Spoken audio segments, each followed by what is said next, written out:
attack and you do not understand why you are under attack, know that there is always a plan happening for you. There is always something going on here that Yahuwah has ready for you that is part of your future. And in Jubilees 47, it starts in verse 2, and Pharaoh, king of Mizraim, issued a command regarding them, that they should cast all their male children which were born at the river. And they cast them in for 7 months, until the day that you were born.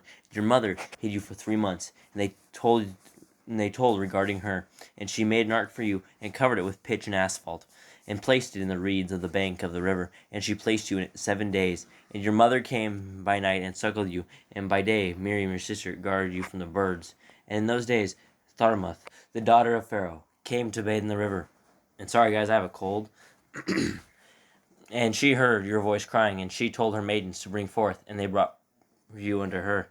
And she took you out of the ark, and she had compassion on you. And your sister said, Shall I go and call unto you one of the Ebrith women to nurse and suckle this babe for you? And she said unto her, Go. And she went and called your mother Jochebed, and she gave her wages, and she nursed you. And afterwards, when you were grown up, they brought you unto the daughter of Pharaoh, and you did become her son. And Amram your father taught you writing. And after you had completed 3 weeks, they brought you into the royal court. And you were there 3 weeks of years at the court, until the time when you did go forth to the royal court, and did see a Mitri smiting your friend, who was of the children of Israel. And you did slay him and hide him in the sand. And on the second day,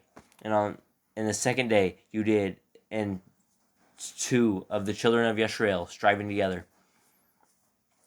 And you did say to him who was doing the wrong, Why do you smite your brother? And he was angry and indignant, and said, Who made you a prince and judge over us? Think you to kill me as you killed the Mitri yesterday? And you did fear and flee on the account of these words. So Moses left his land. Things were going pretty well, right? I mean, he had a rough start as a baby. He was sitting there in the river for a long time until someone found him. But he grew up in royalty. He grew up with his mother and his father, his biological parents. And then this happens. And he probably didn't understand why his own people turned against him, even though he was protecting them. And it didn't make sense to Moses at first, but it was Yah's plan to bring his people into the promised land. And it could be for you. You could bring a whole bunch of people in the promised land. You may be under attack, but it may be, for an example, other people that you may bring them into the promised land one day. So keep your heads up, keep the faith, read your Bibles.